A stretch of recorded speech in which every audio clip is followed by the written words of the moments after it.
Bueno, entonces ya siendo las 7:05 vamos a dar comienzo. Em, Mi nombre, como ya me presenté, mi nombre es José Manuel Vergels, soy estudiante de semestre 11 de la Universidad del Bosque y mi compañero expositor Miller Duan Ruiz es estudiante de la Universidad del Bosque de quinto semestre.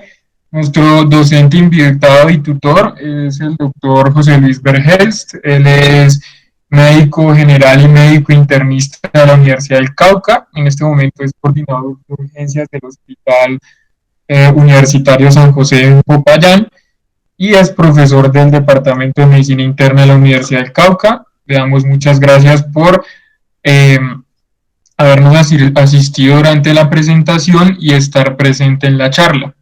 Entonces, vamos a comenzar, si quieres, Miller. Muy buenas noches a todos los presentes. Bueno, como mi compañero José nos acaba de presentar, y pues el día de hoy nosotros vamos a realizar una revisión de tema acerca de lo que es la neumonía adquirida en la comunidad. Si puedes continuar con la siguiente diapositiva. Sí.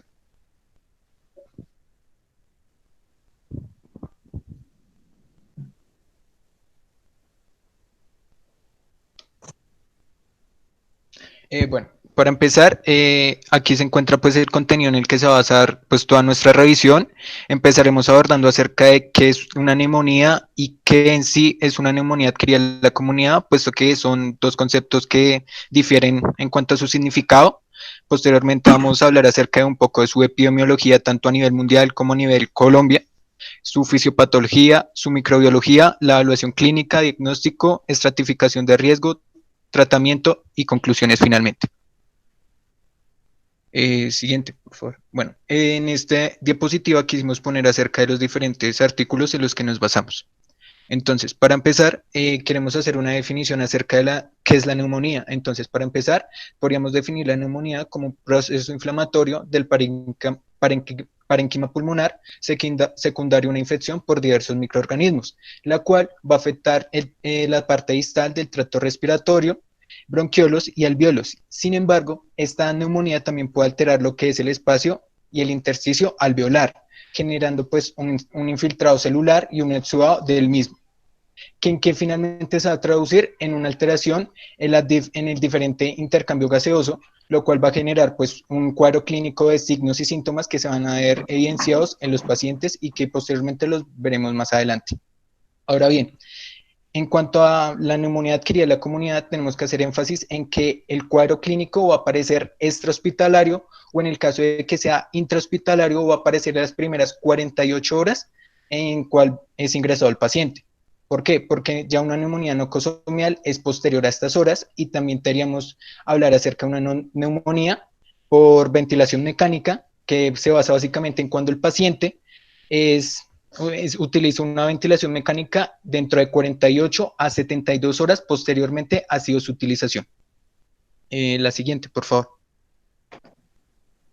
Para poder hablar ahora acerca de la epidemiología, me quiero remontar primero en que tanto a nivel Colombia como a nivel mundial es la sexta causa de muerte por estas enfermedades, y ya como tal, como enfermedad infecciosa, es la primera causa a nivel mundial. Y de esta mortalidad, ¿cómo se va a repartir a nivel mundial? Vamos a tener que el 1 al 5% de los pacientes que son tratados por ambulatorio van a tener mortalidad, mientras que el 5 o 7% al 25% van a morir cuando recibieron un tratamiento hospitalario, mientras que el 50% de los pacientes que fueron llevados al manejo en unidad de cuidados intensivos murieron a causa de esta enfermedad. Posteriormente tenemos que la tasa de incidencia a nivel mundial es de 1 a 11 casos por cada 100.000 habitantes, lo cual nos va a dar alrededor de a nivel mundial un total de 4 millones de casos. Y estos 4 millones de casos, como está expuesto en la diapositiva, van a requerir tan solo el 20 al 40% van a requerir hospitalización. Mientras que de ese 40% que enmarcamos como porcentaje, tan solo el 10 al 20% van a requerir un manejo de la unidad de cuidados intensivos. Ahora, a nivel Colombia, su tasa de incidencia va a ser de 13 por cada 100.000 habitantes, y ese porcentaje, tan solo el 9.5%, va a corresponder a tratamiento hospitalario de dichos pacientes. La siguiente, por favor. Ahora bien, vamos a hablar acerca de la fisiopatología. Entonces, cuando hablamos de la fisiopatología, nos tenemos que remontar acerca de que el tracto respiratorio tiene un sistema de mecanismos, ya sea mecánicos, anatómicos o inmunológicos, el cual permite que pues, el tracto respiratorio permanezca estéril. Un ejemplo de ello son los cilios, que son unas vellosidades que se ubican prácticamente en el tracto respiratorio de las vías altas, el cual su función es evitar que diferentes microorganismos o diferentes polvos o entre otros agentes que resulten nocivos para el paciente puedan generar pues un cuadro de enfermedad. Otro de los mecanismos de defensa que pues también presenta el paciente es el moco y la mucosa que presenta en el tracto respiratorio, el cual va a ser su función, nos va a evitar que los microorganismos que pues pasaron esa barrera de la defensa, que son los cilios, pueda evitar que se adhieran a dicha pared. Ahora bien, si ya sea por un mecanismo deficiente en este sistema del tracto respiratorio o ya sea porque el inóculo sea muy virulento o muy grande, va a poder llegar al tracto respiratorio. Entonces, al momento de llegar a ese tracto respiratorio y ya ubicarse en las superficies alveolares, ya empezamos a hablar acerca de un mecanismo inmunológico. Entonces, ¿qué va a pasar con este mecanismo inmunológico? Es que los macrófagos alveolares que se sitúan en este sitio van a responder como células presentadoras de antígenos, la cual su función es presentárselo como tal a un linfocito. Y este linfocito que nos va a generar una respuesta inmune en la cual se va a reclutar un apartado de leucocitos, proteínas, entre otras, las cuales lo que van a hacer es generar una amplificación de dicha respuesta inflamatoria. Entonces, esta respuesta inflamatoria, ¿por quién va a estar medida? Pues, como lo vemos en las diapositivas, por el factor de necrosis tumoral y también por las interleucinas. Ahora bien, una vez que tenemos ya como tal el proceso inflamatorio activo, ¿qué va a pasar? En el espacio pleural y ya como tal en la área de la pleura. Lo que va a generar es que va a aumentar una permeabilidad vascular en dicha zona, generando que el líquido pleural penetre en las zonas del parénquima pulmonar y haya un abundante líquido pleural, lo cual ¿qué va a generar? Va a generar lo que conocemos como un derrame pleural. Entonces este derrame pleural se va a manifestar o se va a dar todo en el parénquima pulmonar, generando lo que conocemos como la neumonía adquirida en la comunidad. Y también pues nos cabe recalcar que es una infección, que la infección ocurre cuando la cantidad de patógenos supera la capacidad del sistema inmune innato pulmonar, es decir, cuando los macrófagos alveolares situados en este sitio no son capaces pues de responder o de generar una defensa o una respuesta inmune frente a estos microorganismos. Puedes continuar con la siguiente. Bueno, ahora bien, en este cuadro vamos a hablar acerca de un poco de la microbiología. Entonces, en el recuadro de la derecha tenemos los principales microorganismos que se sitúan a nivel Colombia, los cuales son los más frecuentes, y al lado izquierdo, en el recuadro de la izquierda, tenemos a nivel Latinoamérica. Entonces empezaremos hablando un poco acerca de nuestro país. A nivel Colombia tenemos que la causa principal de neumonía adquirida en la comunidad es de etiología desconocida. Pues diversos estudios arrojan que, pues, por ejemplo, en el de Montúfar, tuvo un índice de 48,5% de casos en neumonía adquirida en la comunidad. Y bueno, si ya indiscriminamos como tal este dato y empezamos a tomar como tal cada microorganismo, tenemos que el Streptococcus pneumoniae es el principal causante de neumonía adquirida en la comunidad, seguido por la Haemophilus influenza, la cual reportó de un 10 a un 16%. Algo curioso y a lo que me quiero remontar es que, digamos, en el último estudio, si lo ven en el recuadro de la derecha, para los pacientes de neumonía adquirida en la comunidad en mayores de 65 años, lo curioso es que no es una bacteria, sino un virus, y este virus es el virus de la influenza A y B, reportándose como ser el causante etiológico en el 16,7% de los casos a nivel Colombia. Ahora bien, en cuanto a la parte de Latinoamérica, tenemos dos estudios, uno que es de Luna, que es argentino, y uno que es de Díaz, que es a nivel chileno. Y que pues si nos remontamos a los porcentajes o la tasa de prevalencia que presentan cada uno de los microorganismos, podemos observar que tanto a nivel Latinoamérica como a nivel Colombia, el microorganismo que sigue prevaleciendo en dicha zona es el Streptococcus pneumoniae. También podemos ver que hay una tasa o un porcentaje alto de la Haemophilus influenza con un 9,4% y asimismo del Mycoplasma pneumoniae con un 10,6%. Ahora bien, ya vamos a remontarnos a lo que es la evaluación clínica. Entonces, en esta evaluación clínica, ¿cómo vamos a tener o qué va a ser nuestros objetivos? Entonces, en primer lugar, vamos a tener que, vamos a saber o vamos a reconocer cómo es el determinar el diagnóstico y el síndrome al que nosotros nos enfrentamos. Y asimismo, determinar los factores de riesgo para determinadas etiologías. Pues, asimismo, cada microorganismo tiene un factor de riesgo diferente, pero hay tres factores de riesgos que son que el paciente presente de base, una enfermedad crónica, que sea inmunosuprimido y que esté consumiendo antibióticos en los últimos 3 meses. Estos son los factores de riesgo que más se repiten en cada microorganismo. Asimismo, vamos a determinar como si el paciente debe ser hospitalizado de acuerdo a unas escalas ya establecidas para el manejo de cada paciente. Y finalmente vamos a observar cuál es el antibiótico que mejor encaja para el tratamiento del paciente teniendo en cuenta su cuadro clínico. Bueno, empezando tenemos que la presentación clínica vamos a tener como manifestaciones o síntomas generales que el paciente va a presentar fiebre, malestar, escalofríos, diaforesis, mialgias, cefaleas y cianosis, mientras que en el tracto respiratorio el paciente que va a presentar pues tos, esputo purulento o hemoptótica, va a presentar un dolor pleurético y aquí quiero hacer énfasis es que el paciente va a presentar un alto número de estertores y egofonía y asimismo va a presentar un frote pleural y ya asociando como tal la neumonía adquirida en la comunidad, asociado a complicaciones, tenemos que el paciente puede presentar falla respiratoria, sepsis, derrame pleural, entre otros.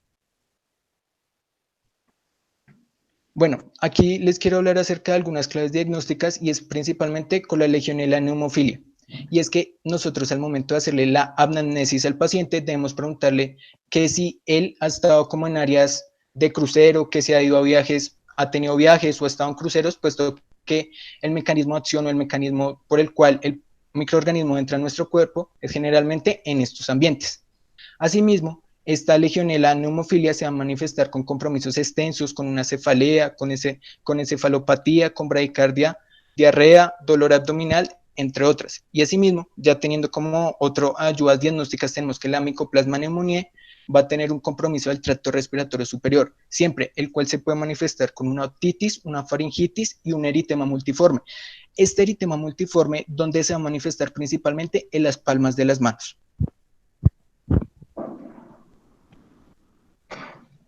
Listo, muchas gracias, Miller, por tu explicación. Estuvo muy bien.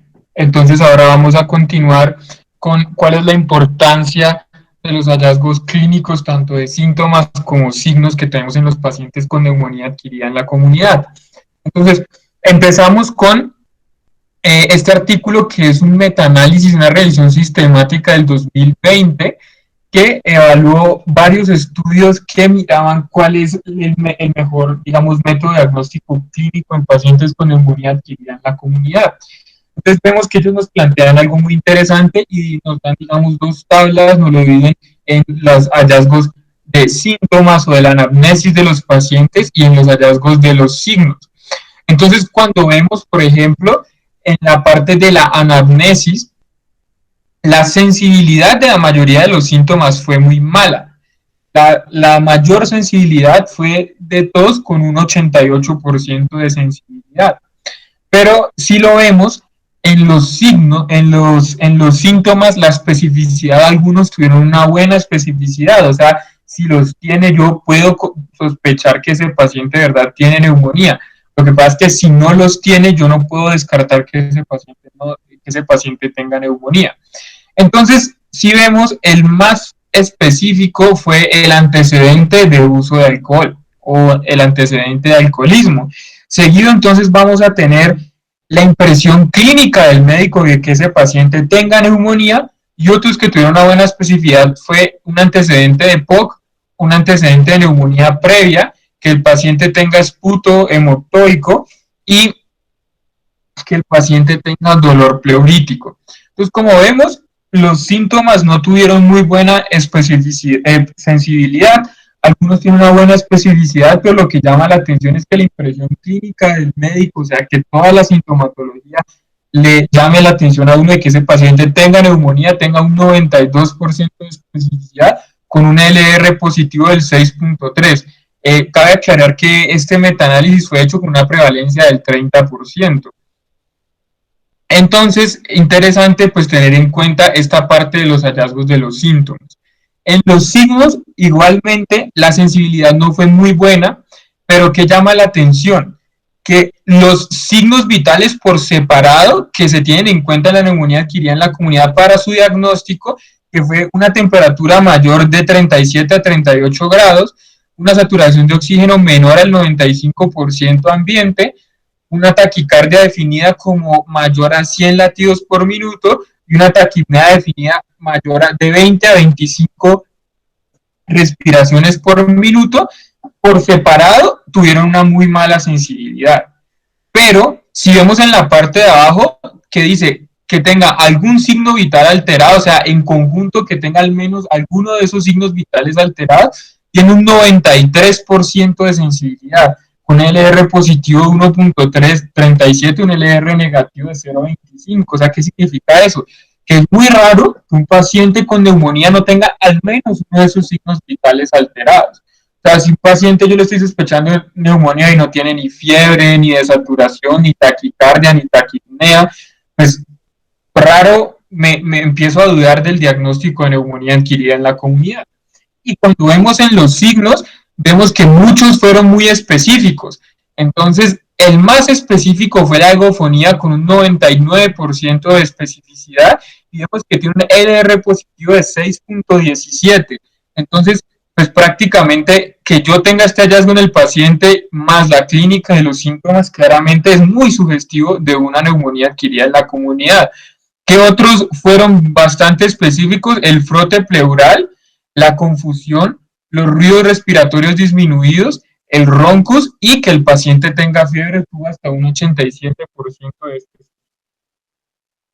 Entonces, ¿cuál es la conclusión de este metaanálisis? Que la impresión clínica del médico es muy importante para poder diagnosticar neumonía adquirida en la comunidad y que el examen físico en neumonía sigue siendo bastante importante. ¿Y cuáles son los signos que debemos tener en cuenta en esos pacientes? Claramente los signos vitales, 93% de sensibilidad, y al examen físico entonces tenemos que tener en cuenta muy bien la egofonía, la matidez a la percusión que tuvo un 94% de especificidad, la confusión, los ruidos respiratorios disminuidos, el roncus, el frote pleural y la fiebre. Entonces prácticamente también dar mucho énfasis al examen físico pulmonar, sobre todo a la auscultación. Entonces, ya teniendo en cuenta cuáles son las manifestaciones clínicas importantes en neumonía adquirida en la comunidad, vamos a ver entonces qué es importante al interrogatorio determinar qué factores de riesgo tiene nuestro paciente para microorganismos resistentes a antibióticos. Esto es importante porque el interrogatorio prácticamente me va a guiar parte del tratamiento y me va a guiar parte del antibiótico de elección.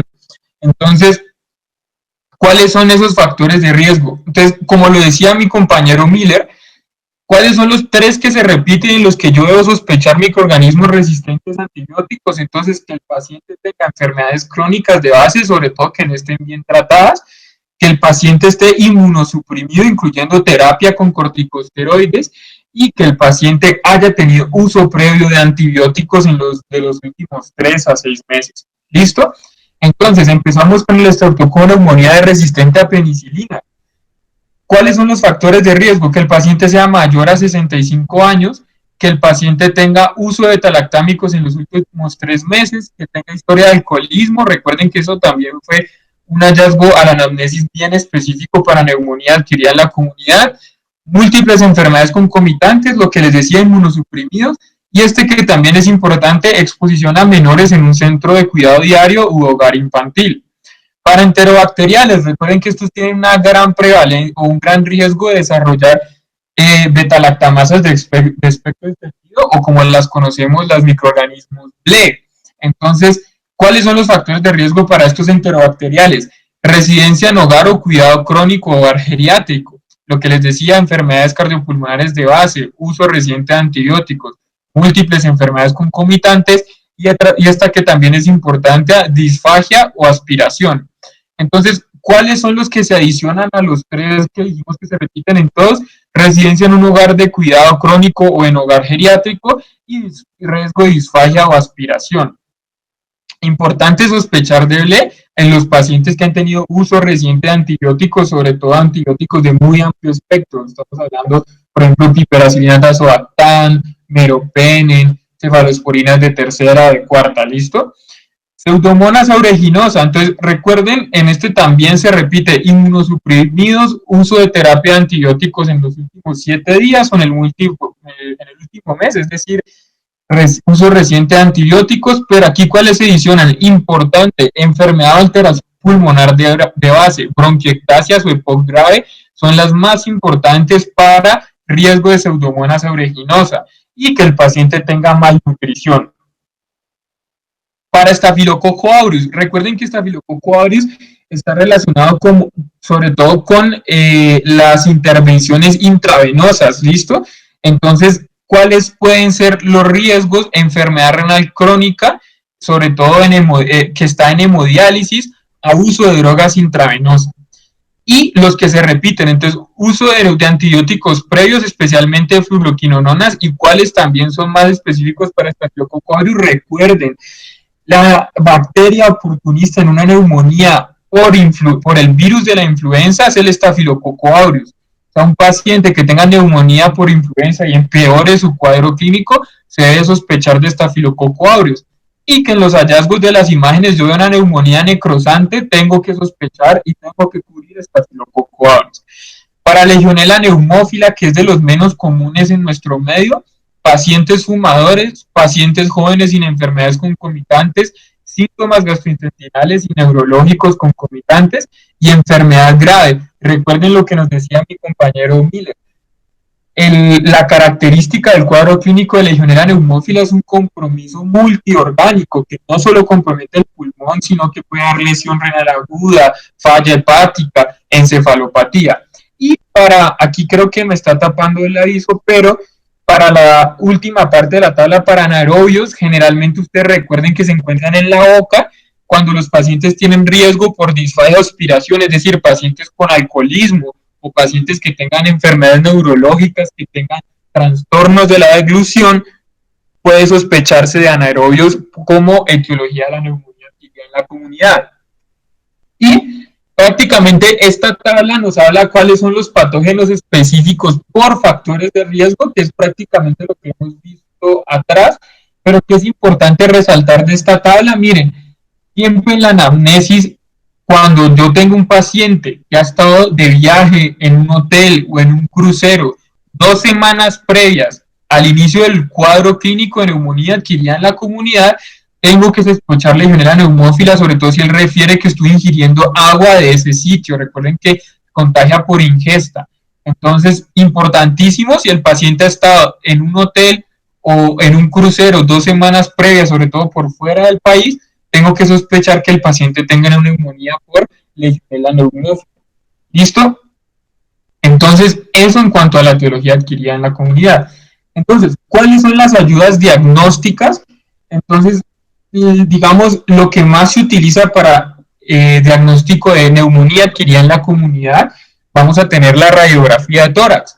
Entonces, la radiografía de tórax, encontramos que en la mayoría de artículos que se basan en las guías de neumonía adquirida en la comunidad, la radiografía de tórax apenas tuvo una sensibilidad del 46%, pero sí tuvo una especificidad del 93% para los siguientes hallazgos: infiltrados alveolares, infiltrados intersticiales, abscesos, derrame pleural y neumatocele. Entonces, ¿qué quiere decir esto? Que la radiografía de tórax no me sirve para descartar neumonía, pero sí me sirve para confirmarla. Lo que quiere decir que un paciente sin clínica de neumonía, que yo le tome una radiografía de tórax, no me sirve. Yo tengo que tener una sospecha clínica para solicitar una radiografía de tórax en el caso de una neumonía adquirida en la comunidad. Entonces, la Guía Colombiana de Infectología de Neumonía adquirida en la comunidad nos recomienda cuáles pueden ser esos criterios para solicitar una radiografía de tórax. Entonces, que el paciente tenga una infección respiratoria aguda baja, ¿cierto? Síntomas de infección respiratoria baja, y tiene que tener al menos alguna de estas anormalidades: taquicardia, taquipnea, fiebre o anormalidades a la auscultación. Entonces, esto se correlaciona con los hallazgos del examen físico que vimos en la revisión sistemática de los hallazgos clínicos de la neumonía adquirida en la comunidad. Lo que les decía, raro que un paciente con neumonía adquirida en la comunidad no tenga alguno de esos signos vitales alterados o que al menos tenga anormalidades en la auscultación pulmonar. ¿Qué otros exámenes nos podría ayudar? Entonces la proteína C reactiva, ¿cierto? Es un examen rápido que me ayuda a determinar estados inflamatorios sistémicos. El hemograma, sobre todo si tengo leucocitosis con neutrofilia, también me podría orientar a este diagnóstico.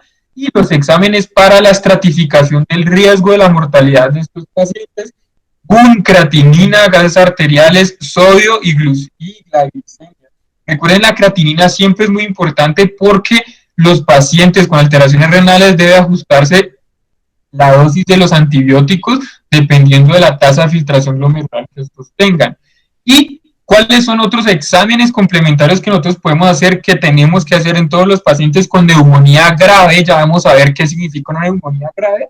Entonces, gramicultivo de esputo, porque tengo que tratar de hacer una terapia dirigida, aunque en la mayoría de casos no lo voy a poder hacer, porque ya vimos que la mayoría de casos la etiología va a ser desconocida.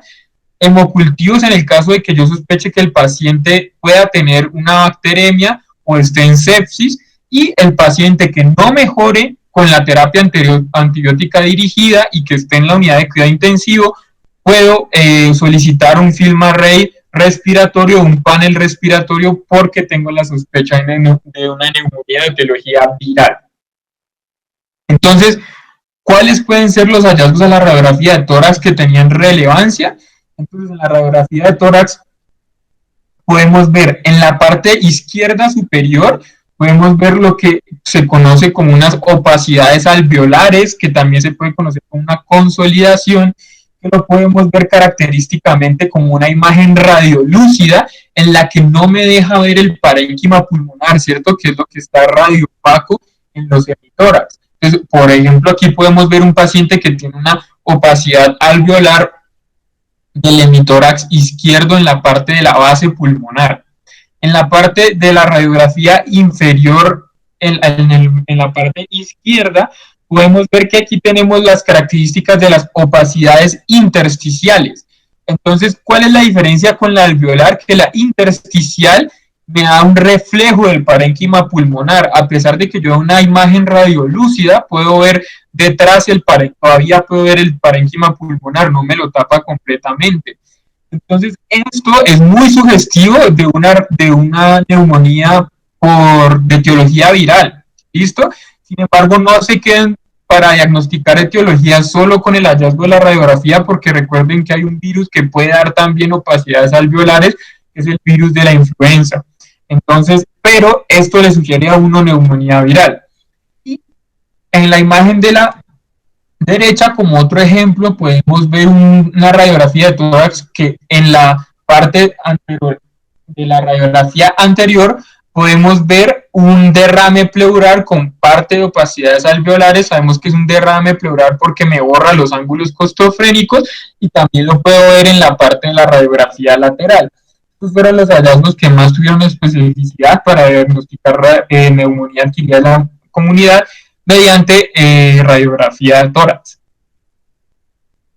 Entonces, ¿qué otra ayuda diagnóstica es muy discutida? Esta es una de las mayores discusiones de la neumonía adquirida en la comunidad. ¿Cuál es el uso de la procalcitonina o cuál es el valor de la procalcitonina en los pacientes con neumonía adquirida en la comunidad? Este es un artículo muy chévere que salió en el 2017, es una revisión pequeña de cómo puedo hacer un buen uso de los antibióticos con la procalcitonina. Entonces, esto fue una revisión sistemática que ellos hicieron.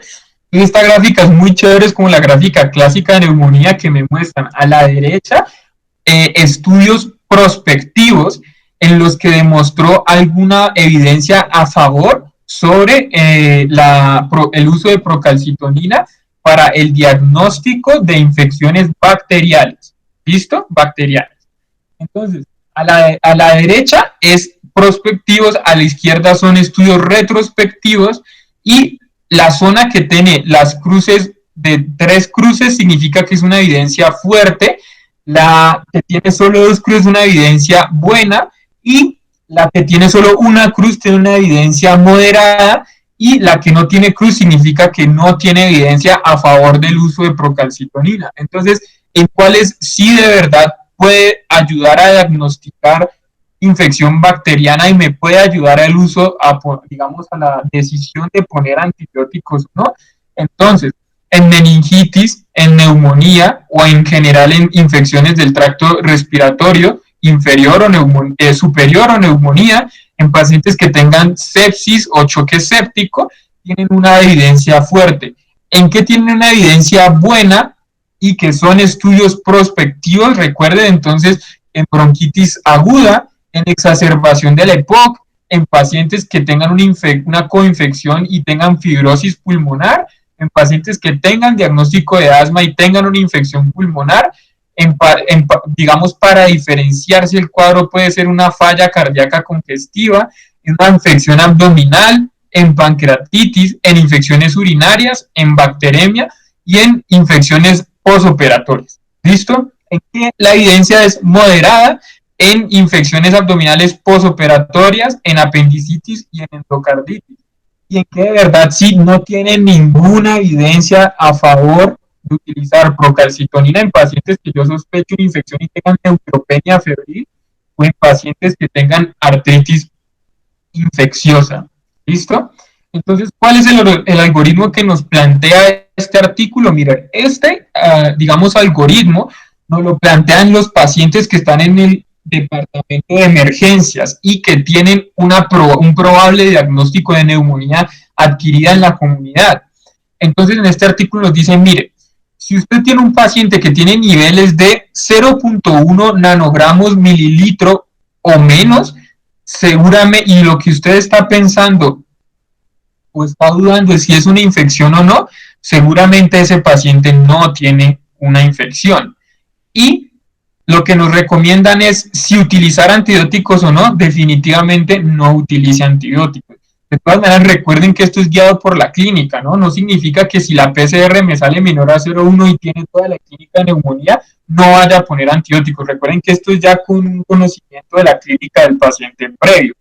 Y lo mismo nos dicen, si está menor a 0,25, no, es poco probable que tenga una infección bacteriana y no se recomienda el uso de antibióticos. Ahora, si está de 0,5, sobre todo mayor a 1, los niveles de procalcitonina, ya empieza a ser bastante probable que este paciente con clínica tenga una infección bacteriana y se recomienda el uso de antibióticos. Entonces, ojo con las recomendaciones que nos dicen aquí, mire, en la parte en la que es poco probable una infección bacteriana, entonces lo que nos dice, si los antibióticos son retenidos, o sea, si su decisión fue no poner antibióticos, haga un control de la procalcitonina de 6 a 24 horas. Y si definitivamente le sale menor a 0,1, no ponga antibióticos, o menor a 0,25, no ponga antibióticos. Y su impresión inicial es que ese paciente tenga neumonía adquirida en la comunidad y usted está considerando poner antibióticos, entonces, en el contexto de que un paciente tenga inestabilidad hemodinámica o respiratoria, que tenga comorbilidades severas o que tenga criterios de admisión a la UCI, entonces miren lo que nos dice. Con una procalcitonina menor a 0,1, pero que el paciente tiene una clasificación PCI, ya lo vamos a ver más adelante, de 5, o un CURV mayor a 3, o que tenga EPOC o EPOC estadio GOLD 4, y tiene una procalcitonina menor a 0,1, pues así sea menor a 0,1, lo que le dice, considere en ese caso, de todas maneras, poner antibióticos porque la clínica es lo que prevalece. Y la procalcitonina le da menor a 0,25, pero lo mismo, usted tiene un paciente que tiene una clínica, un PCI de 4 o un CURV mayor a 2 o que tiene una exacerbación del EPOC que está en GOL 3 o 4, considere de todas maneras, digamos, utilizar antibióticos. Entonces, ojo, esto es en el departamento de emergencias, la clínica nos guía la interpretación de la procalcitonina y eso puede ser uno de los usos. Entonces, ¿cómo puede ser el algoritmo de los pacientes que están en la unidad de cuidado intensivo? Entonces, lo mismo. Usted tiene un paciente que está en la unidad de cuidado intensivo y usted tiene una procalcitonina menor a 1, lo más probable es que ese paciente no esté cursando con una infección, sino que, digamos, mal controlada, sino que de pronto por la causa en la que está en la unidad de cuidado intensivo o sus comorbilidades, se deba a su estado de inestabilidad. Y la recomendación en este caso es que si usted sospecha de que ese paciente no tiene infección, le puede, digamos, suspender los antibióticos. Entonces, ¿qué le recomiendan aquí? Si los pacientes siempre consideren no solo quédese con un nivel de procalcitonina, sino que hágale seguimiento semanal. Y si los antibióticos son suspendidos, hágale un seguimiento, digamos, estricto a ese paciente, porque como les digo, lo que prevalece es la clínica. Entonces, ojo, así la procalcitonina haya salido negativa, si la clínica da para quitarle los antibióticos, quíteselos, pero si usted no está muy seguro, sígale evaluando de cerca porque ese paciente podría empeorar. Y el mismo algoritmo con los pacientes que pueden tener en 0,25 y no tienen comorbilidades de base. ¿Listo? Entonces, ¿qué pasa con los pacientes que tienen una procalcitonina mayor a 0,5 y que están en la unidad de cuidado intensivo? Y más importante, que tienen mayor a 1. Entonces, si yo me estoy preguntando si ese paciente tiene una infección y la clínica prevalece para la infección, entonces lo más probable es que con una procalcitonina mayor a 1 ese paciente tenga una infección y la recomendación del artículo es continuar los antibióticos. Entonces, lo que siempre nos dicen, siempre haga controles semanales de la procalcitonina y mire cómo ha sido el curso de la procalcitonina, si ha venido elevándose desde el inicio de la hospitalización o si no ha sido muy claro el curso de la procalcitonina. Y los antibióticos, su decisión es continuarlos según la clínica y según los niveles de procalcitonina. Lo que recomienda es que un paciente con la unidad de cuidado intensivo mida los niveles de procalcitonina diariamente, descontinúe la procalcitonina en caso de que haya disminuido, descontinúe los antibióticos en caso de que la procalcitonina haya disminuido más del 80%. Y si la procalcitonina, digamos, persiste alta a pesar de un buen tratamiento antibiótico, puede considerar que el tratamiento le está fallando. ¿Listo? Pues ese es el algoritmo que nos plantea esa revisión de la procalcitonina. Pero ahorita en 2020 nos salió un estudio que viene hecho desde el 2018 por la Universidad de Yale, en el que 2.075 pacientes que tenían un diagnóstico de neumonía bacteriana en la comunidad viral. Y entonces en este estudio analizan la cantidad de pacientes, la elevación de la procalcitonina en pacientes con neumonía viral, y si vemos aquí en esta gráfica, la infección viral pura de procalcitonina, la infección viral pura puede elevar los niveles de procalcitonina mayor a 1 e inclusive a 10 o hasta 100. Y cuando vemos que una coinfección bacteriana puede estar en los mismos rangos. Entonces, ¿qué es la conclusión de este estudio que llama la atención con 2.075 pacientes?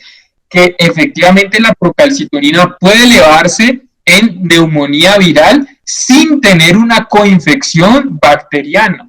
Entonces, digamos que aquí es importante tener en cuenta que la procalcitonina no me ayuda a diferenciar etiologías. Yo puedo tener una neumonía adquirida en la comunidad viral y puedo tener procalcitonina elevada y la bacteriana también.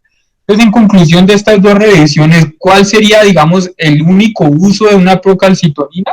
En el caso, como ya lo vimos anteriormente, que yo no sospeche que ese paciente tenga neumonía y que la procalcitonina me salga negativa y yo quiera quitar los antibióticos con una procalcitonina negativa y una clínica no sugestiva de infección bacteriana o de neumonía adquirida en la comunidad, yo podría quitar los antibióticos. Esa sería la utilidad de la procalcitonina. Pero como ya les mostré, tenemos otras opciones, el hemograma, la PCR, la evolución clínica del paciente, los hemocultivos, entre otras cosas que son más baratas que hacer una procalcitonina que cuesta alrededor de 85,000 pesos, versus una PCR que puede costar 15,000, 10,000 pesos. Y ojo, porque es que en el anterior artículo que les mostré, por ejemplo, en la unidad de cuidado intensivo, nos recomiendan hacer mediciones diarias. Entonces también toca ver ahí costo-beneficio, pero por eso se recomienda que yo podría utilizar la procalcitonina en el caso de que yo quiera quitar los antibióticos en un paciente que tiene una clínica no sugestiva de infección bacteriana. Entonces, después de todo esto, ¿cómo se hace el diagnóstico? Entonces, tengo que tener síntomas y signos sistémicos. Tengo que cumplir estos 4 criterios: síntomas y signos sistémicos, síntomas y signos de infección respiratoria aguda baja, que tenga hallazgos sugestivos en la radiografía de tórax y que ningún otro cuadro ninguna otra enfermedad me pueda explicar el cuadro de este paciente. Estos son los criterios diagnósticos que nos propone la Guía Colombiana de Infectología para diagnosticar neumonía adquirida en la comunidad. Si cumple esos 4 criterios, yo estoy muy seguro que ese paciente tiene una neumonía adquirida en la comunidad. Entonces, ya una vez yo tenga el diagnóstico clínico de ese paciente, ¿qué tengo que hacer? Estratificarlo. Entonces, existen 2 escalas o scores para estratificar al paciente. Está el PSI y el CUR-65. Existen muchas otras, pero estas 2 son las que son más utilizadas. Entonces, ambos se hicieron unos estudios para validarlos a mortalidad en 30 días en pacientes con neumonía adquirida en la comunidad.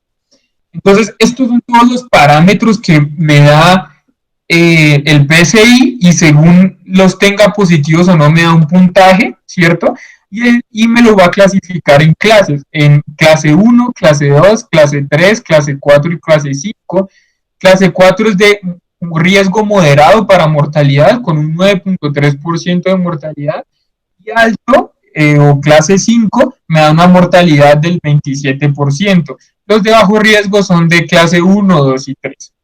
En el CUR-65 me lo va a clasificar en grupos de hasta 5 grupos, en donde los grupos 0 a 1 tienen un riesgo bajo de 1.5% de mortalidad, 2 es riesgo moderado, 9.2% de mortalidad, y de 3 a 5 es un riesgo alto, más o menos de un 22% de mortalidad. Entonces, esta también es una discusión grande, ¿cuál escala podría utilizar? Entonces, en el CUR-65 versus PCI tenemos un artículo de revisión del 2005, que es el que se basa la guía de la ATS, en comparar varios scores para neumonía. En este caso escogieron el PCI, el CURV-Score y el CUR-65. Pero basándonos en CUR-65 versus PCI. Entonces, si miramos en la gráfica de la izquierda superior, los que fueron diagnosticados de clase 1, que fueron los de más bajo riesgo en PCI, fueron 686 pacientes, de los cuales solo hubieron 2 muertes, eso equivale a un 0.3%. De la clase 2, 774 pacientes, solo 3 murieron, y de la clase 3, 692 pacientes, sabemos que se aumenta aquí la mortalidad, 26 de esos pacientes murieron. De la clase de más alto riesgo fueron clasificados 200 pacientes, de los cuales 47 murieron, más o menos un 24% de los pacientes. Si comparamos el CUR-65, de 1.051 pacientes clasificados del más bajo riesgo, 6 murieron. De 900 pacientes que siguen siendo de bajo riesgo, bien, 27 pacientes murieron. Y de los de más alto riesgo, si vemos 64 pacientes, 11 murieron, y solo 7 pacientes fueron diagnosticados, de los cuales 3 murieron, más o menos el 43%.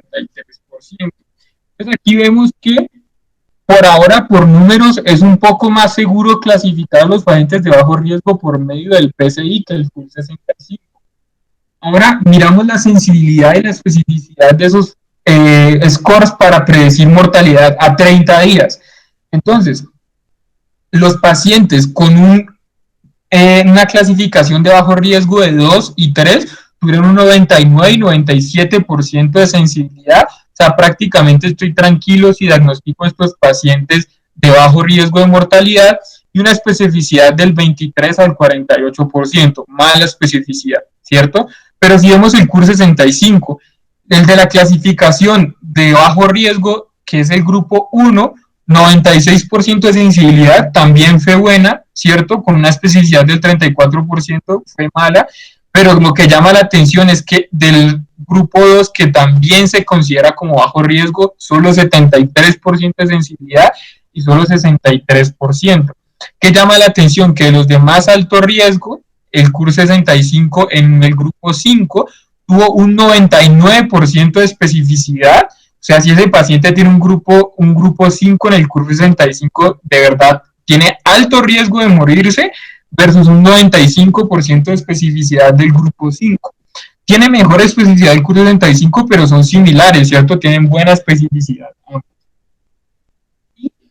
Este es un artículo hecho por la Universidad Católica de Chile que hace una revisión sistemática de varios artículos comparando también varios scores de severidad en los pacientes con neumonía adquirida en la comunidad, y vemos que los que fueron clasificados como bajo riesgo, clase 1, 2 y 3 miraron ciertos resultados. Entonces, admisión a UCI de 266 que fueron clasificados, 25 fueron admitidos a UCI, 2 en ventilación mecánica invasiva, 40 tuvieron alguna complicación, pero miren, solo 2 murieron.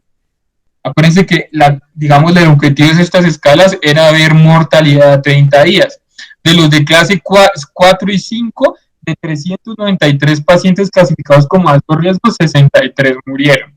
En el curso 65, de los que fueron clasificados como de bajo o moderado riesgo, de 428 pacientes, miren, aquí se aumenta un poco la cantidad de pacientes que murieron, 19 pacientes. Y los que fueron clasificados como de muy alto riesgo de mortalidad, de 241, 46 pacientes. Y miren la sensibilidad y especificidad para esos hallazgos. Entonces, el PSI fue muy malo para predecir la admisión a UCI, la ventilación mecánica y las complicaciones, baja sensibilidad, baja especificidad, pero fue muy específico para mortalidad en el caso de los pacientes que fueran diagnosticados con una clase de alta mortalidad, 97% de especificidad. Y si vemos el curso 65 también, lo mismo, tuvo una mala sensibilidad y una baja especificidad para predicción de admisión a UCI, ventilación mecánica invasiva, complicaciones, pero en este estudio también tuvieron un hallazgo, y es que la especificidad de la sensibilidad para mortalidad fue baja, 69%, 71%. Entonces, ¿cuál es la conclusión de estas dos revisiones? Ambos scores son malos para predecir qué paciente debería entrar a la unidad de cuidado intensivo, pero sí tienen una utilidad para predecir qué pacientes tienen alto riesgo de mortalidad y por tanto yo no les podría dar manejo ambulatorio. Y yo estoy más seguro clasificando a los pacientes de bajo riesgo con el PSI que el CUR 65. Y esa es la razón por la cual las guías en este momento, la guía de la ATS y la guía sueca y las guías europeas recomiendan más el uso de la clasificación del PSI para determinar qué pacientes son de alto riesgo y qué pacientes son de bajo riesgo. Pero indudablemente el único score que se utiliza para, digamos que está validado, porque hay muchos como otro que está el SmartScope, pero el que todavía siguen recomendando las guías que está validado para la admisión de pacientes a la unidad de cuidado intensivo con neumonía adquirida de la comunidad son los criterios de la ITSA. Entonces, tiene 9 criterios menores y 2 criterios mayores. Con que me cumpla uno mayor, ese paciente debe ir a la unidad de cuidado intensivo. Entonces, es de lógica, si el paciente necesita ventilación mecánica invasiva o soporte vasopresor, pues claramente tiene que estar manejado en unidades de cuidado intensivo. Y si cumple uno de estos 3 de estos 9 que nos plantean aquí, también ese paciente debería ingresar a la unidad de cuidado intensivo. Entonces, ¿cómo sería el enfoque clínico por PSI? Pues, si el paciente tiene una clase 1, 2 y 3 de bajo riesgo, me pregunto, esto es muy importante, ¿tiene buen soporte social? ¿Qué significa eso? El paciente tolera vida oral, el paciente tiene una aseguradora o una EPS que le vaya a entregar los medicamentos, el paciente tiene una buena red de apoyo familiar, o sea, tiene alguien que esté pendiente de él, que se esté tomando los medicamentos, todo eso. Entonces, si la respuesta es sí, yo tranquilamente le puedo dar tratamiento ambulatorio. Si la respuesta es no, así sea de bajo riesgo, tengo que hospitalizarlo porque no estoy seguro que ese paciente pueda terminar su tratamiento de manera adecuada. Si el paciente es de riesgo moderado o alto, ese paciente que está en clase 4 o 5 debo hospitalizarlo, y a todo paciente hospitalizado tengo que aplicarle los criterios de la ITSA. Entonces, si cumple uno mayor o 3 menores, debe ser ingresado a la unidad de cuidado intensivo. Si no los cumple, puede tratarse de una hospitalización en sala general. ¿Cómo es el enfoque del CUR 65? Pues en el CUR 65 lo mismo, pero me pregunto, ¿en qué grupo está mi paciente? ¿Grupo 0 o 1 y tiene una saturación mayor al 90%? Entonces, después que me pregunto, ¿ese paciente tiene imposibilidad de medicación oral, tiene falta de soporte familiar o una red social de apoyo, o tiene alguna complicación, una efusión pleural? No lo dude, hospitalícelo porque ese paciente no va a terminar su medicamento de manera adecuada o se me puede complicar. Si ese paciente no cumple ninguna de esas, yo tranquilamente lo puedo dar un tratamiento ambulatorio. Ahora, si el paciente está en una clase de riesgo moderado o alto, ¿cierto? Un grupo 2 en adelante con el club 65, yo a ese paciente le voy a hospitalizar y lo mismo, a todos los pacientes hospitalizados, ¿qué tengo que hacer? Aplicar los criterios de la ATS o de la ITSA. Entonces, si cumple uno mayor o tres menores, a UCI, y si no los cumple, puedo hospitalizarlo en una sala general.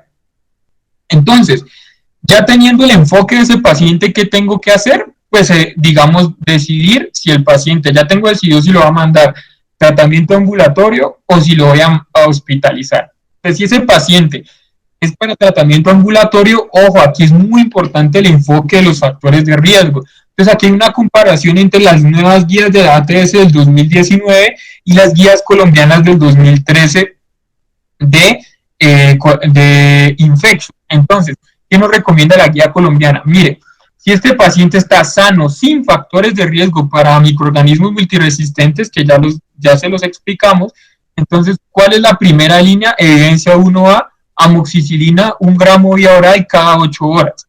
Entonces, ¿por qué? Recuerden, el principal microorganismo causante de neumonía adquirida en la comunidad en pacientes sin factores de riesgo es el Streptococcus pneumoniae. Y recuerden que en el mundo y en Colombia, la mayoría de los Streptococcus pneumoniae son sensibles a penicilina. Eso significa que si yo le doy tratamiento de vía oral con amoxicilina, le va a ir muy bien, ¿listo? Y no tendría que adicionarle nada más. Otro que pues también pueden tener evidencia, claritromicina, acitromicina, pero ojo lo que nos dice la guía de la ATS. Miren, si el paciente no tiene factores de riesgo, comorbilidades, la primera línea puede ser amoxicilina, oxiciclina, pero ojo, utilice macrólido si la resistencia local del Streptococcus pneumoniae es menor al 25% para macrólidos. Entonces, ¿cuál sería la conclusión de estas dos recomendaciones? Es un paciente sin factores de riesgo con neumonía adquirida en la comunidad, de la amoxicilina. Es una muy buena opción y la mayoría de Streptococcus pneumoniae son sensibles a la amoxicilina. ¿Listo? Ojo con el uso de quinolonas. Vamos a ver más adelante unos estudios. Primero, en Colombia siempre tratamos de guardar las quinolonas para tuberculosis resistente y nunca son la primera línea en pacientes con neumonía adquirida de la comunidad. En ninguno de los casos nunca es la primera línea. ¿Listo? La duración del tratamiento ya la vamos a discutir más adelante. ¿Qué pasa si el paciente tiene factores de riesgo? Entonces, recuerden que de todas maneras el Streptococcus pneumoniae, su principal mecanismo de resistencia es la modificación de las PBP, no la producción de beta-lactamasa. Lo que significa que cuando yo estoy dando amoxicilina ácido clavulánico, yo sigo pensando en Streptococcus pneumoniae sensible a penicilina. Pero ¿para qué un inhibidor de beta-lactamasas? Pues porque este paciente seguramente me tiene factores de riesgo adicionales para otros microorganismos que son resistentes a antibióticos, entonces los pedimos. Enterobacterias, por ejemplo, Haemophilus, influenza, entre otros. Entonces, ¿cuál sería el tratamiento según la guía colombiana? Amoxicilina ácido clavulánico, 1 gramo vía oral cada 12 horas, y esto sí está muy discutido, asociado a macrólido, puede ser claritromicina o acitromicina, ya vamos a ver más adelante por qué está muy discutido. También, esto es muy discutido, ¿cuál puede ser una alternativa? Cefuroxima vía oral. Recuerden que un microorganismo que es sensible a cefalosporinas de segunda, eso generalmente es sensible a cefalosporinas de primera, hablando del tratamiento vía oral. Intravenoso, cefuroxima cambia. Pero pues la verdad no tiene mucho sentido dar cefuroxima si tengo de primera opción unas cefalosporinas de primera. ¿Listo? En caso de alergia a penicilinas, se podría y de intolerancia a macrólidos, utilizar quinolonas, lo que yo les digo, ojo con el uso de quinolonas porque esos antibióticos tratamos de guardarlos. ¿Listo? ¿Y qué dice la guía de la TS? Lo mismo. Mire, empiece con amoxicilina clavulanato o cefalosporina. Ojo, ellos no dicen cefalosporina de segunda generación, dicen cefalosporina. Entonces, no, o sea, no necesariamente tiene que ser cefuroxima. Y adicionarle un macrólido más doxiciclina. Ojo, ellos no tienen el mismo patrón de resistencia de nuestras bacterias, entonces ellos dicen que se podría utilizar una quinolona respiratoria como primera línea, pero recuerden, en Colombia no hacemos eso. ¿Listo? Tratamiento en sala general. Entonces, estos son pacientes que están por fuera de la unidad de cuidado intensivo. Entonces, ¿qué pasa si el paciente tiene criterios de hospitalización, o sea, que está en un PCI de 4 o 5, pero sin factores de riesgo? Entonces, ¿qué tengo que hacer? La primera línea, recuerden, estoy pensando en estreptococo neumonía sensible a penicilina, y si es un paciente hospitalizado, la primera línea va a ser penicilina cristalina, 2 millones de unidades intravenosas cada 4 horas, y puede ser adicionada más claritromicina. Alternativa que también iría muy bien, ampicilina, y aquí también proponen la adición de un macrólido, pero ya vamos a ver que eso es discutido, no hay una única respuesta para eso. Si tiene factores de riesgo para enterobacteriales, entonces recuerden, estos son productores de beta-lactamasa, entonces la primera línea empírica podría ser ampicilina sulfactantes gramos intravenosos, más la adición de macrólidos, y la alternativa cefuroxima intravenosa. Recuerden que aquí no necesariamente tiene que ser cefuroxima, puede ser ceftriaxona o cualquier cefalosporina, dependiendo de los factores de riesgo que tenga este paciente, más claritromicina. Si tiene factores de riesgo para neumococo resistente, entonces recuerden, si el neumococo es resistente a penicilina, es resistente a todas las penicilinas, hasta inclusive cefalosporinas de segunda generación, perdón. Entonces, ¿cuál sería la indicación aquí? Dar ceftriaxona, 2 gramos intravenosos más claritromicina. Como les digo, eso está muy discutido, y ojo con el uso de quinolonas. ¿Y qué pasa con el paciente que está hospitalizado por razones socioeconómicas? Pues le puede dar el mismo tratamiento ambulatorio si tolera vía oral, y si no tiene factores de riesgo, pues le doy el mismo tratamiento, penicilina cristalina. ¿Qué pasa con los pacientes que están en tratamiento en la unidad de cuidado intensivo? Entonces, lo mismo, si el paciente no tiene factores de riesgo para ninguna de las bacterias resistentes, entonces recuerden que como este paciente está en un mal estado general y está comprometido, yo tengo que pensar en un microorganismo que es muy virulento. Generalmente los microorganismos que son muy virulentos pueden ser multiresistentes, o al menos productores de beta-lactamasas. Entonces yo aquí pienso en dar de tratamiento empírico ampicilina sulfactán, ¿cierto? Estoy cubriendo Streptococcus pneumoniae, pero a la vez estoy cubriendo productores de beta-lactamasas, 3 gramos intravenosos. Aquí sí no hay discusión en la adición de macrólido en paciente que está con criterios de ingreso a UCI, mejora la mortalidad. Entonces aquí sí tiene que ir más claritromicina, más oseltamivir. Ojo, esto no siempre es así. Entonces recuerden que si es un paciente que no mejoró con la terapia antibiótica y yo estoy sospechando una neumonía viral, tengo que hacerle el film array respiratorio, y si ese paciente tiene sale positivo para el virus de la influenza, podría adicionar a oseltamivir. Tampoco es loco darlo empírico, pero siempre que el tratamiento antibiótico me haya fallado, no darlo de entrada. Más vancomicina o linezolid, que aquí estoy cubriendo Streptococcus pneumoniae resistente incluso a cefalosporinas, lo cubro con vancomicina, y también estoy cubriendo Staphylococcus aureus. ¿Listo? Estas pues pueden ser las alternativas, pero generalmente este es el tratamiento de primera línea empírico. Con factores de riesgo para pseudomonas, entonces obviamente tengo que dar un antibiótico que cura pseudomonas, entonces puede ser piperacillina tazobactam, 4.5 gramos, más claritromicina, más oseltamivir, y la alternativa puede ser cefepima. Ojo, porque si el paciente tiene factores de riesgo para pseudomona, y en mi epidemiología local la mayoría de pseudomonas son resistentes a estos 2 antibióticos, y el paciente tiene un claro riesgo de pseudomonas, yo incluso podría iniciar de manejo empírico carbapenémicos. ¿Listo? Entonces, ojo con el tratamiento empírico con Pseudomonas aeruginosa. Sin embargo, teniendo en cuenta que una neumonía adquirida en la comunidad no intrahospitalaria, se podría iniciar de manera empírica piperacillina tazobactam o cefepima, que son antibióticos betalactámicos que cubren pseudomonas.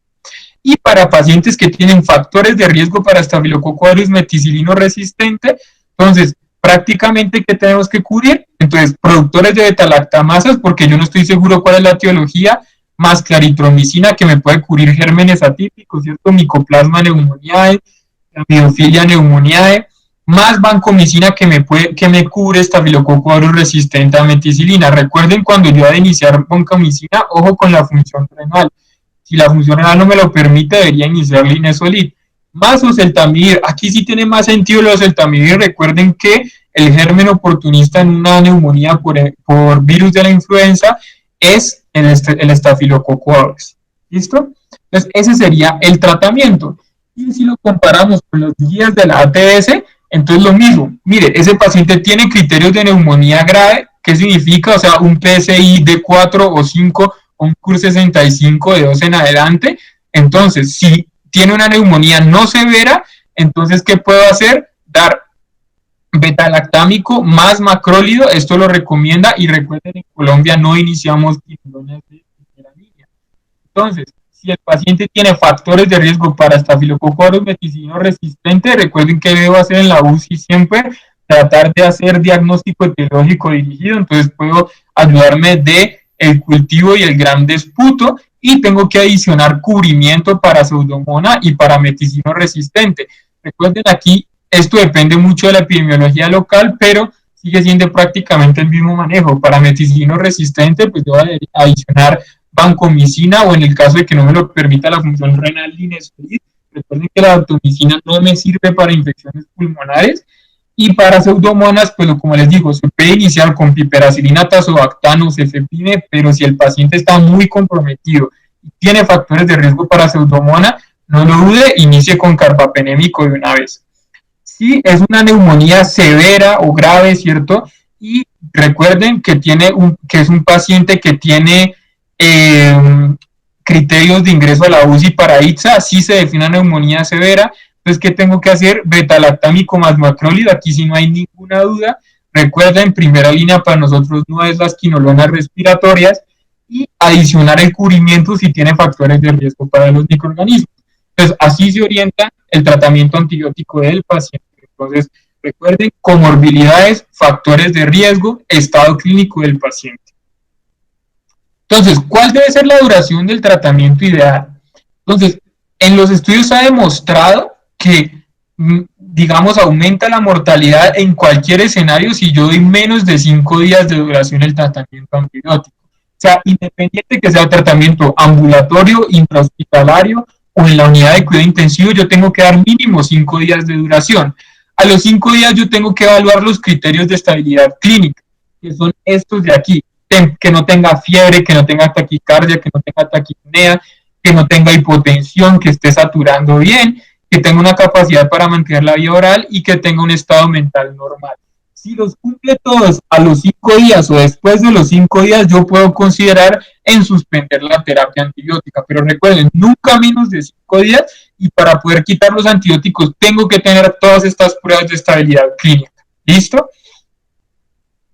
Entonces, ahora llegamos a la discusión: ¿debo dar o no debo dar macrólidos por fuera de la UCI? Entonces, tenemos estos 3 estudios de los que más hablan las guías de neumonía adquirida en la comunidad. Entonces, primero tenemos este estudio que fue del 2015, que fue una revisión sistemática de 16 artículos, de los cuales 4 eran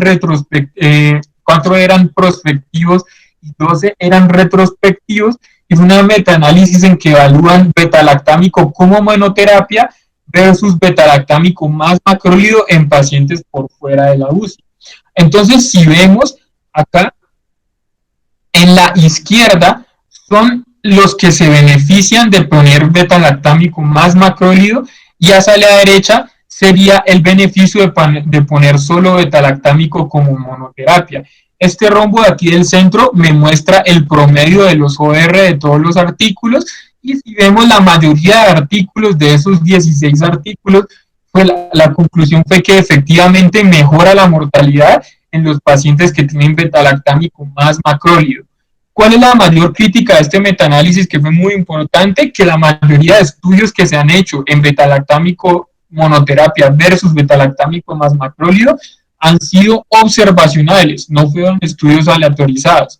Entonces, digamos, eso le quita un poco de peso, pero si vemos los 16 artículos, la mayoría apuntan a que sí se beneficia de poner betalactámico más macrólido por fuera de la UCI.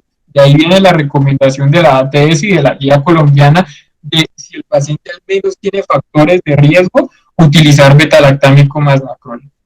Pero está este artículo del New England, que fue un estudio que se hizo en 7 hospitales de Holanda, que repartieron 3 grupos: betalactámico monoterapia con 739 pacientes, 656 pacientes de betalactámico más macrólido y 888 pacientes con terapia de monoterapia de fluoroquinolonas. Entonces, como vemos, estos fueron los pacientes en que se les inició terapia empírica antes de la confirmación radiológica, y estos fueron los que se les confirmó ya por hallazgos radiológicos. Y entonces, cuando vemos, miren lo que nos dice la gráfica. Esto fue el ajustado y este fue el crudo, pero en ambos, miren, la comparación en terapia como quinolonas versus betalactámico solo como en monoterapia. En el ajustado, en algunos casos fue mejor el tratamiento con quinolonas, ¿listo? O otra estrategia mejor. Pero miren en la combinación de betalactámico más macrólido comparado con betalactámico como monoterapia, que no, digamos aquí no hubo diferencia significativa en la mortalidad en estos pacientes. Lo mismo en los pacientes con neumonía confirmada radiológicamente. Esto fue un estudio que se hizo en el 2015. ¿Listo? Y esto fue el artículo que les había mostrado al principio de JAMA, en el que tienen 580 pacientes en total con neumonía adquirida en la comunidad. Todos estos estudios fueron con pacientes por fuera de la UCI que no tuvieran criterios de ingreso a la unidad de cuidado intensivo. Y esto fue un estudio de no inferioridad.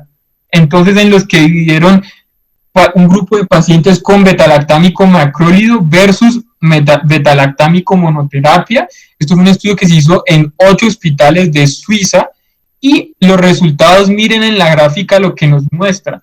Pacientes que no tuvieron estabilidad clínica y lo comparan con los días. La parte negra es monoterapia con betalactámico y la parte azul es betalactámico más macrólido. Y miren que vemos que no vemos diferencias significativas en la estabilidad clínica. Y lo mismo, miren acá, pacientes que no tienen estabilidad clínica, monoterapia 120 pacientes, más o menos 41 no tuvieron estabilidad clínica, y miren, de 97 pacientes con combinación, 33.6 no tuvieron estabilidad clínica. No hay, digamos, una diferencia significativa en pacientes por fuera de la UCI. Pero miren, mortalidad a 30 días, 14 pacientes que tuvieron mortalidad, 14 pacientes versus 10 pacientes. Entonces tampoco hay una diferencia significativa. Entonces, ¿cuál fue la conclusión de este estudio también que se hizo en JAMA? No hay diferencia significativa en mortalidad en utilizar betalactámico como monoterapia versus betalactámico más macrólido. Y la Sociedad Europea de Neumología sacó un estudio interesante que, digamos, no tiene muy buena, digamos, fortaleza en evidencia, pero lo que ellos quieren hacer es tratar de hacer un algoritmo de individualizar al paciente. ¿A quién sí le pongo macrólido con betalactámico y a quién no? Entonces, esto fue un artículo que se hizo por medio de Machine Learning, que con una computadora que tiene una, digamos, algo así como una inteligencia artificial, le meten una Big Data que fue del estudio del New England, de los 4.000, que fue en total más o menos como 4.000 pacientes del estudio CAPNES, y le pusieron todas las características a los pacientes. Entonces le pusieron 3 condiciones a la máquina. Mire, los pacientes que tienen comorbilidad cardiovascular, los pacientes que tienen comorbilidad respiratoria y los pacientes que en el esputo les salieron leucocitos mayor a 20. Estos fueron también pacientes por fuera de la unidad de cuidado intensivo. Entonces, ¿por qué es importante pensar esto? Miren, primero los costos, el betalactámico en algunas ocasiones es más barato que el macrólido. Y también recuerden que los macrólidos tienen muchos efectos adversos, incluyendo son arritmogénicos en los pacientes que tienen comorbilidades cardiovasculares, causan prolongación del QT y más de eso tienen muchos efectos gastrointestinales. Entonces, miren, la conclusión de este estudio fue: en los pacientes que tienen comorbilidad cardiovascular y están por fuera de la UCI, de verdad considere solo poner beta-lactámico como monoterapia, porque no mejoraría mucho la mortalidad. En cambio, en pacientes que tienen como única comorbilidad respiratoria, o que tienen solo como comorbilidad un conteo de leucocitos mayor a 20 en el esputo, se podrían beneficiar, según un análisis de Machine Learning, de utilizar beta-lactámico más macrólido en neumonía adquirida en la comunidad en pacientes por fuera de la UCI. Entonces, es un approach que me gustó porque trata de individualizar a los pacientes. Entonces, no a todos pongámosle beta-lactámico más macrólido, sino miremos qué pacientes se podrían beneficiar y qué pacientes incluso podrían empeorar de la terapia beta-lactámico más macrólido. Recuerden, dentro de la unidad de cuidado intensivo no hay discusión, tengo que poner terapia combinada. ¿Listo? Entonces, esa sería la revisión que nosotros le tendríamos para el día de hoy. Ya mediante el chat les van a enviar un Kahoot para que hagamos unos ejercicios, solo son 2 casos clínicos, de cuáles serían nuestras opciones. ¿Listo?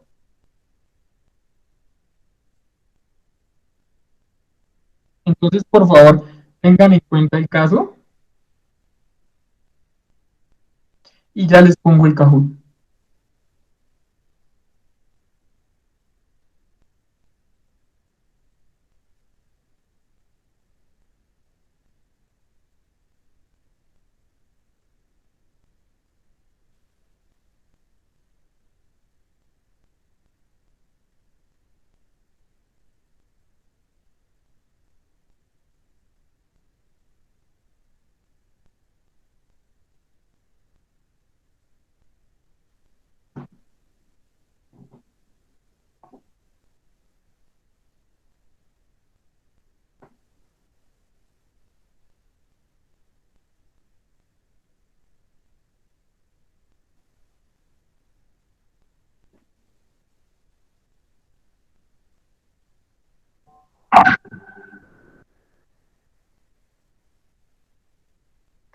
Entonces ya les voy a poner, me confirman si están viendo el cuestionario de Kahoot en la pantalla.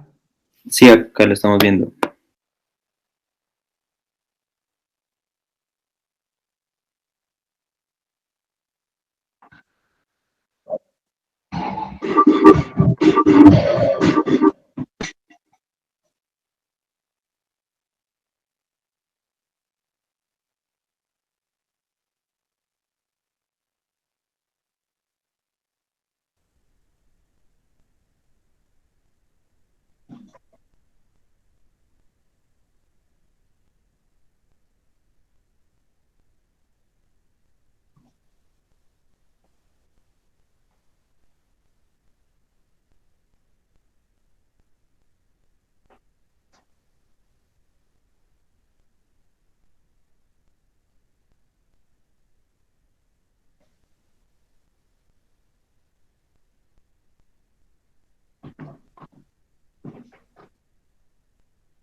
Bueno, entonces vamos a ir empezando.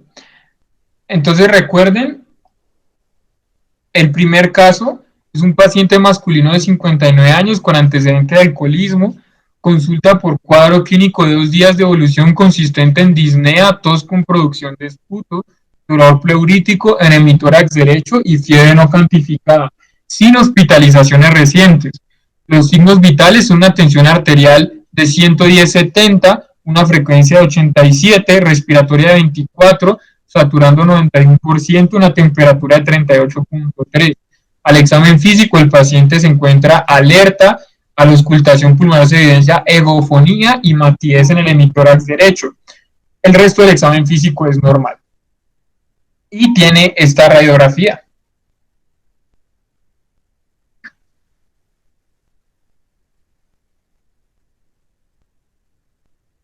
Entonces, teniendo en cuenta eso, vamos a empezar.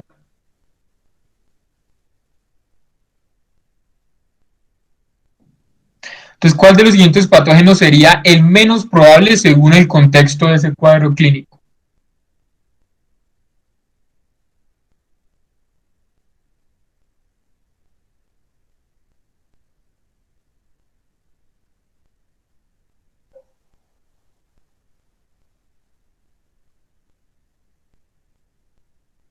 Correcto. Entonces, digamos, la mayoría respondió Legionella neumófila. Entonces, recuerden que si nosotros nos remitimos a los estudios de la charla, la Legionella neumófila era un microorganismo poco común, ¿cierto? Eh, y este paciente, digamos, no tenía un factor de riesgo importante para la Legionella neumófila, ¿cierto? No nos decía si el paciente era fumador, no era un paciente joven, y tampoco tenía historia de haber viajado, haber estado en un hotel o en un crucero. ¿Listo? Entonces, por ende, ese sería el menos probable.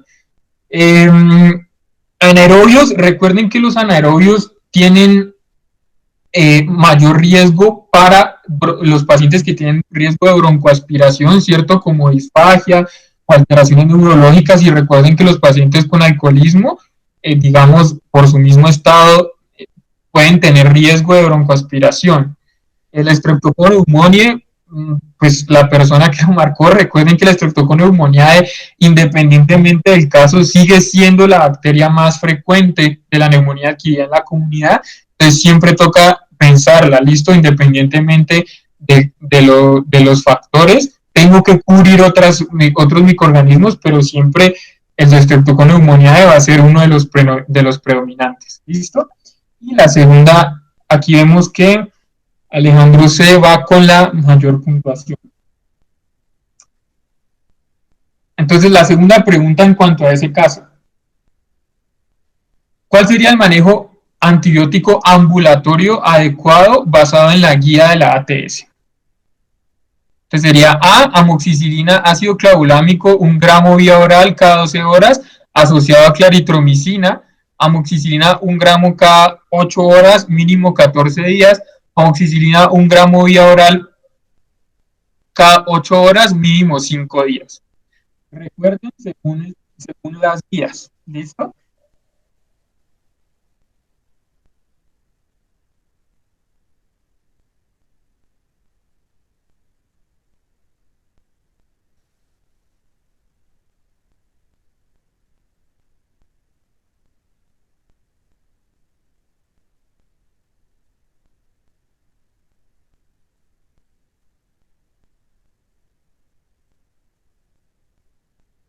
Entonces, recuerden, a pesar de la discusión que dijimos, sí, digamos, el tratamiento debería darse combinado macrólido más betalactámico. De todas maneras, este paciente tiene alcoholismo y tiene pues el factor de riesgo para microorganismos resistentes, y por lo tanto, según la recomendación de la guía de ATS, sería betalactámico más macrólido.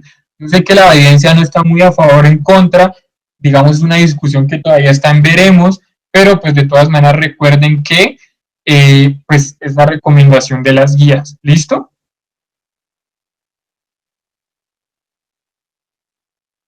Bueno, muy bien. Entonces ahora vamos al segundo caso. El segundo caso es de un paciente de 87 años, es residente en un hogar geriátrico, tiene antecedente de hipertensión arterial EPOC, asiste al servicio de urgencias con un cuadro clínico de 3 días de evolución dado por disnea, fiebre cuantificada y tos con producción de esputo mucopurulento.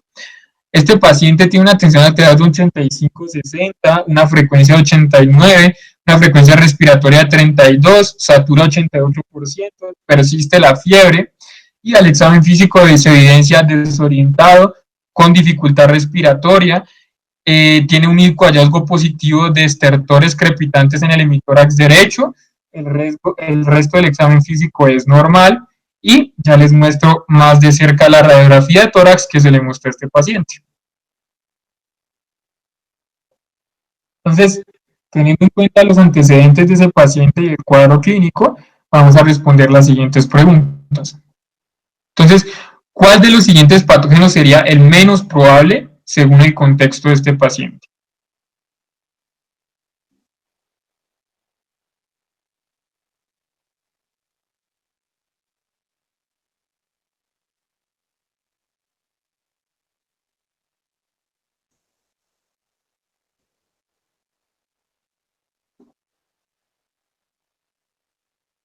Listo, perfecto. La mayoría pusieron Bordetella pertussis, ¿cierto? Bordetella pertussis de todas maneras es una bacteria, recuerden que es mucho más común en niños, ¿cierto? Y el paciente pues tenía ciertas comorbilidades, está en un hogar geriátrico, entonces tiene factores de riesgo para bacterias resistentes, sobre todo enterobacterias. Entonces, pues, ojo, nunca olviden eso, ¿listo? Entonces, sí, tiene riesgo para enterobacterias, tiene riesgo para hemófilos, ¿listo? Pero el menos probable en este caso sería una Bordetella pertussis. Y la siguiente respuesta, vemos que va ganando IMIG, sería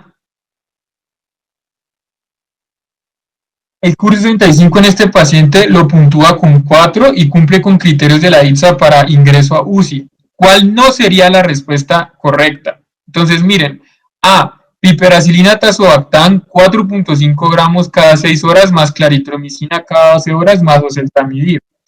Ampicilina sulbactam 3 gramos intravenosos cada 6 horas más claritromicina cada 12 horas.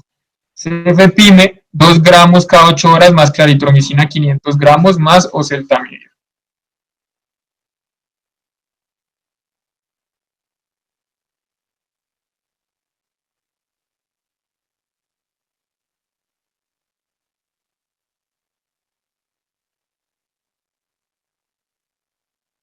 Bueno, muy bien, entonces la opción correcta sería la de piperacilina tazobactam, ¿cierto?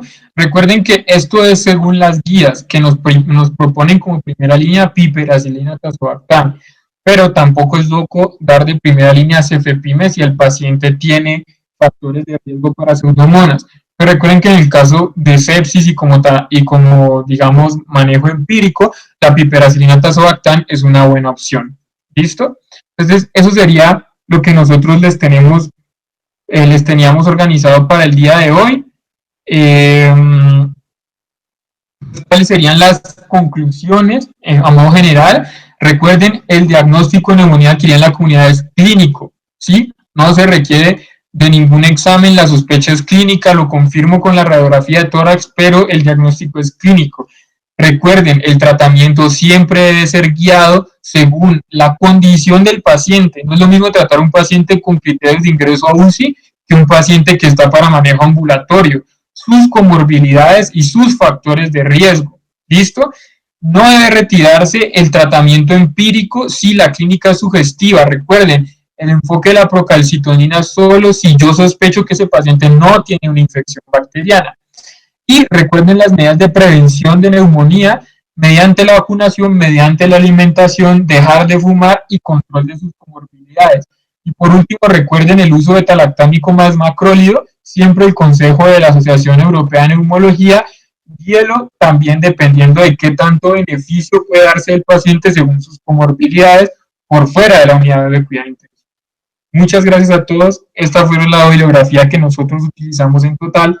Si alguno tiene alguna duda, algún comentario, por favor no lo dicen. Un momento y pues lo hablamos. Yo tengo una pregunta para el profe Verhelst, pero pues primero quisiera darles las gracias a todos los del grupo que presentaron. Muchísimas gracias, fue una excelente charla. Muchas gracias, Manuel. Esta charla estuvo excelente y Miller también. Bueno, mi pregunta es sobre el uso de macrólidos y en combinación con betalactámicos. Pues ya lo pudimos discutir bastante con Manuel, pero pues al menos en la clínica en la que estamos los dos, generalmente vemos al paciente que llega tanto de urgencias a pisos como el paciente que sale de la clínica con betalactámico macrólido. Y yo quisiera saber, desde la experiencia del doctor Verhelst, ¿cómo le ha ido? Si utiliza más una terapia sobre la otra o si no ha encontrado diferencias significativas de la terapia.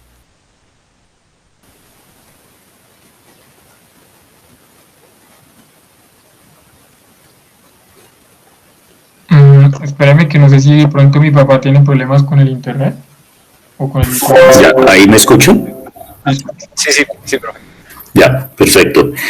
Les estaba diciendo que primero, gracias por la invitación. Segundo, gracias por la excelente charla, una revisión muy completa, muy dinámica, muy actualizada, con un gran dominio del tema de los dos expositores, así que muchas gracias a ustedes por el trabajo que se tomaron en esta preparación. Y respecto a tu pregunta, Andrés, la realidad es que La experiencia viene de la mano de lo que sugieren las guías y la mayoría de los clínicos no se ponen a mirar si la guía realmente es aplicable al contexto que están manejando o no.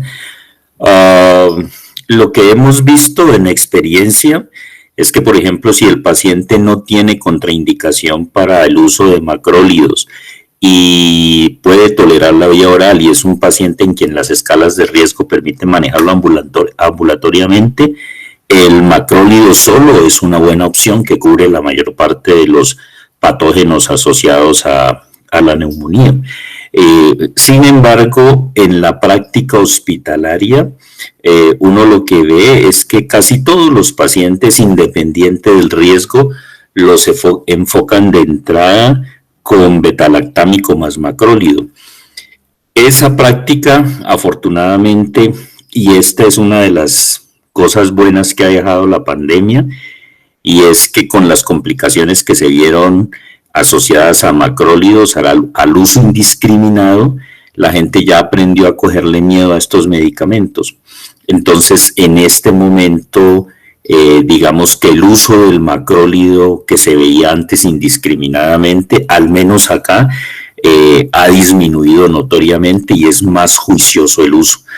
Creo que en ese sentido las guías aportan luces claras sobre cuándo se deben usar y en ese sentido nosotros tenemos que adherirnos a eso.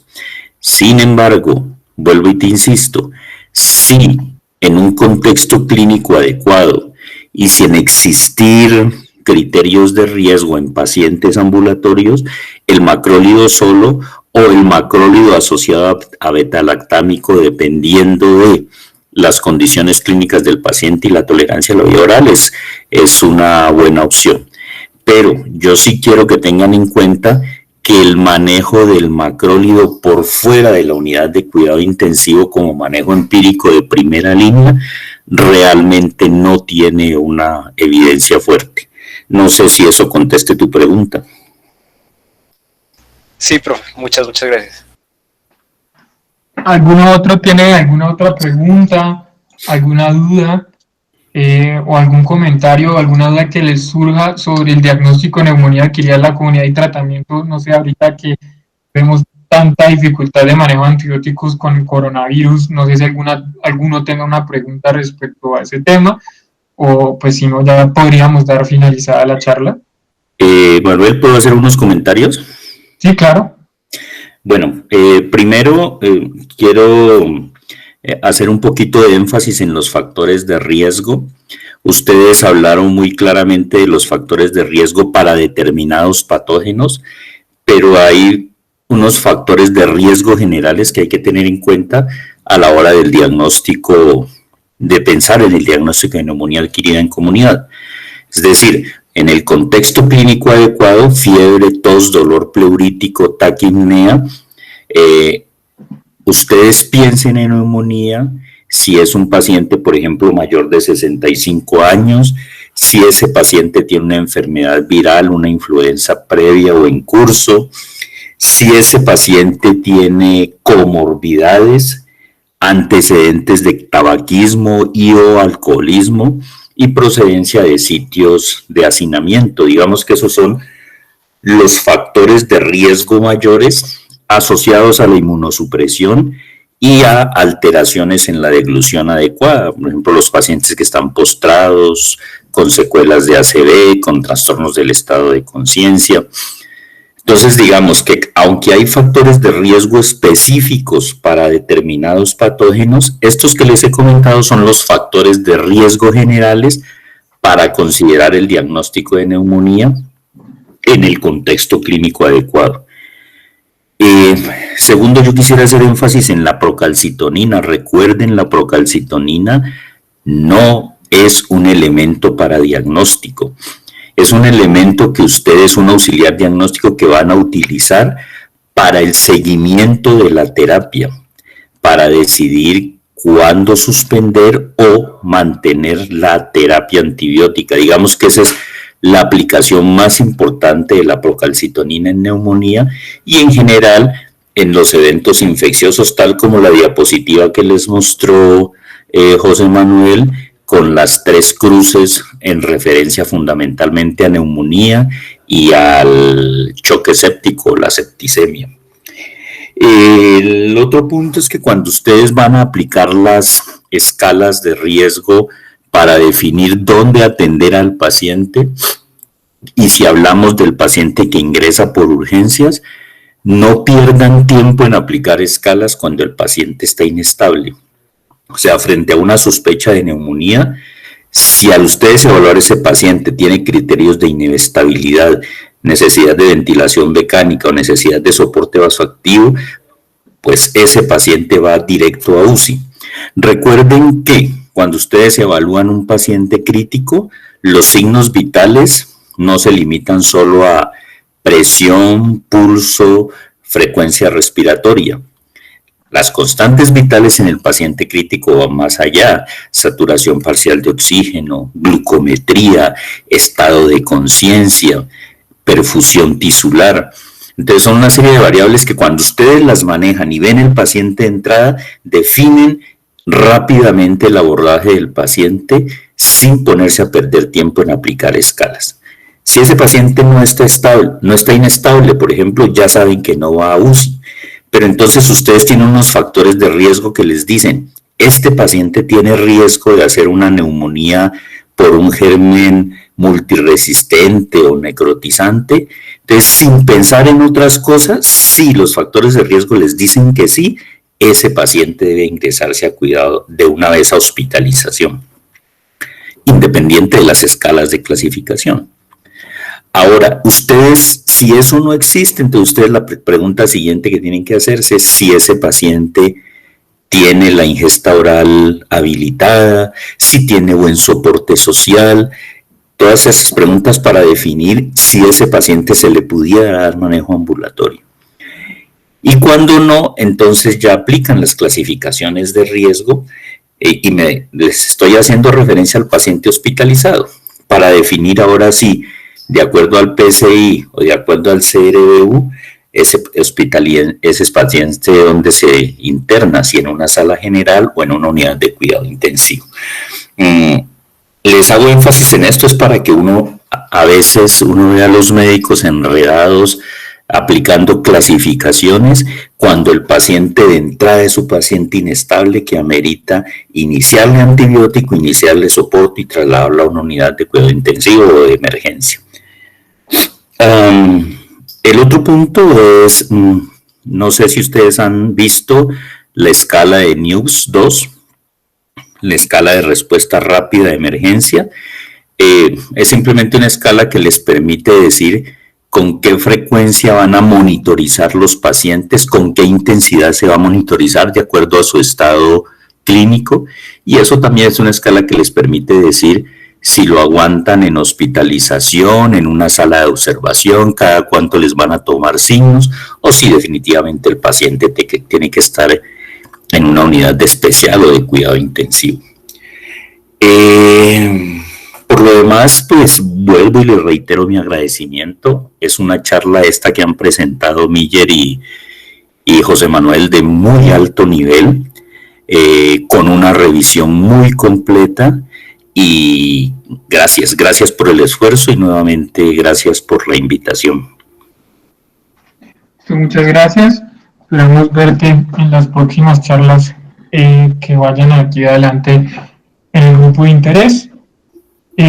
Muchas gracias por las enseñanzas y por los comentarios. Y vuelvo y lo repito, si alguien tiene alguna pregunta en este momento, por favor, pues es un momento de aclararlas, no importa si creen que es algo, si es algo que no entendieron, lo pueden hacer.